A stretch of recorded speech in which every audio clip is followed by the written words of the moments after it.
East India company का आगमन, व्यापार से साम्राज्य तक। 17वीं सदी की शुरुआत। यह वह समय था जब यूरोपीय व्यापारी भारत की ओर आकर्षित हो रहे थे। भारत सोने की चिड़िया कहलाता था। इसकी समृद्धि और संसाधनों की वजह से यह उपनाम मिला था। यहां मसालों की खुशबू दूर दूर तक फैली थी।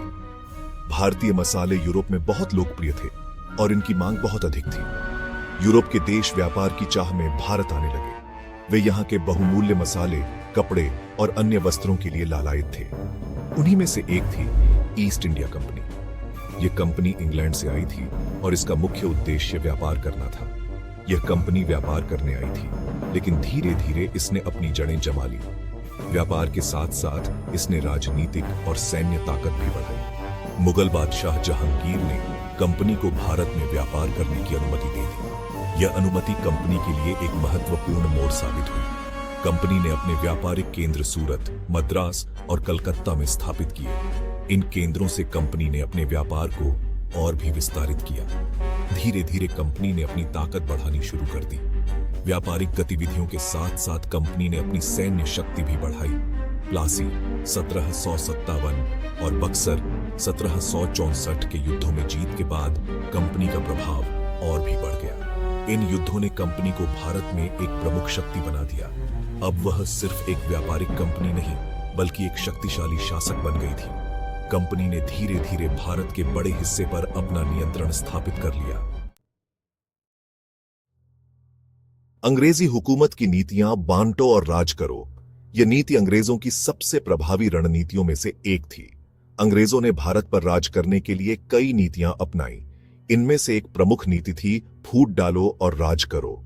इस नीति के तहत अंग्रेजों ने भारतीय राजाओं के बीच फूट डाली और उन्हें आपस में लड़ाया। इस नीति के तहत अंग्रेजों ने भारतीय राजाओं के बीच फूट डाली।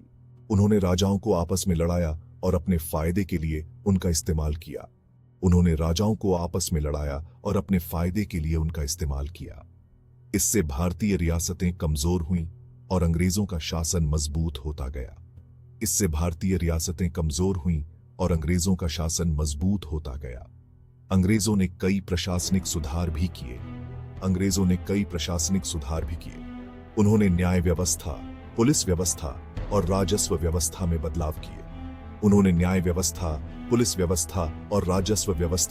किए।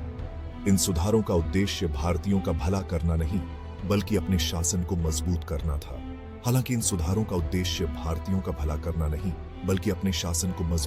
था। अंग्रेजों की यह नीति भारत के इतिहास में एक काले अध्याय के रूप में दर्ज है। भारतीय समाज पर प्रभाव, एक टूटा हुआ ताना बाना। अंग्रेजी शासन का भारतीय समाज पर गहरा प्रभाव पड़ा।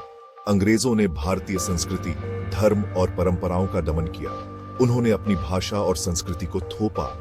इससे भारतीय समाज में अशिक्षा, गरीबी और सामाजिक बुराइयां फैली। सती प्रथा, बाल विवाह जैसी कुप्रथाओं को रोकने के लिए अंग्रेजों ने कुछ सामाजिक सुधार भी किए। हालांकि ये सुधार आधे अधूरे थे और इनका उद्देश्य भारतीय समाज को वास्तविक रूप से सुधारना नहीं था। आर्थिक शोषण, भारत का धन लंदन जाता है। अंग्रेजों ने भारत का जमकर आर्थिक शोषण किया। उन्होंने भारत को कच्चे माल का उत्पादक और ब्रिटेन को तैयार माल का बाजार बना दिया। भारतीय उद्योग धंधे बर्बाद हो गए और लाखों लोग बेरोजगार हो गए। भारत का धन अंग्रेज लूटकर अपने देश ले गए। भारतीय किसानों पर भारी कर लगाए गए। उन्हें अपनी जमीन छोड़कर मजदूर बनने पर मजबूर होना पड़ा। अकाल और भुखमरी आम हो गई। स्वतंत्रता की ओर कदम, चिंगारी से ज्वाला तक। अंग्रेजी शासन के खिलाफ भारतीयों में असंतोष बढ़ता गया। 1857 का विद्रोह इस असंतोष का पहला बड़ा विस्फोट था। हालांकि यह विद्रोह असफल रहा, लेकिन इसने भारतीयों में राष्ट्रीयता की भावना को जगा दिया। धीरे धीरे कई राष्ट्रवादी संगठनों का उदय हुआ। भारतीय नेताओं ने स्वतंत्रता के लिए संघर्ष शुरू कर दिया। महात्मा गांधी के नेतृत्व में भारत ने अहिंसक आंदोलन छेड़ दिया। निष्कर्ष, आजादी की सुबह, एक नए युग की शुरुआत। यह वह दिन था जब भारत ने अपनी स्वतंत्रता की पहली किरण देखी।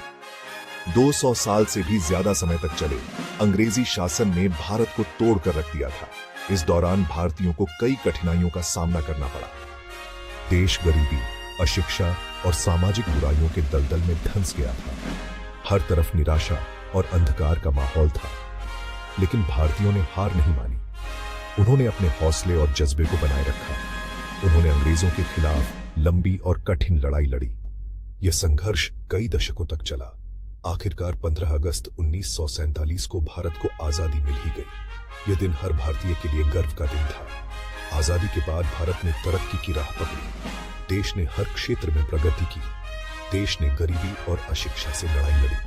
शिक्षा और स्वास्थ्य के क्षेत्र में कई सुधार किए गए। आज भारत एक विकासशील देश है और दुनिया में अपनी एक अलग पहचान बना चुका है। यह सब भारतीयों की मेहनत और संकल्प का परिणाम